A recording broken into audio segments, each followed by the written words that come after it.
Your refrigerator's water filter is key to making sure every glass of water is clean, clear, and tastes great. It's important to change your water filter regularly, which is generally every 6 months. Some refrigerators have indicator lights that make it easier to know when you need a new one.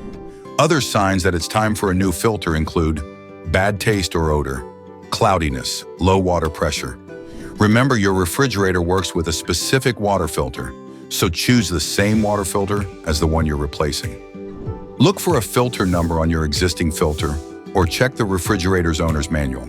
A Lowe's associate can also help you find the right water filter in store. To change your water filter, first unplug your refrigerator and turn off the water. Locate the existing filter in your refrigerator and remove it.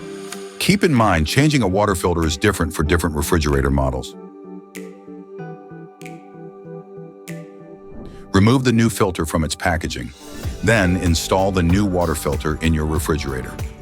Once the water filter is in place, run water through the filter to clear any impurities left over from manufacturing. Reset the water filter indicator light if your refrigerator has one. Your water filter replacement is complete. Always stay up to date on replacing your water filter with the Lowe's subscription service.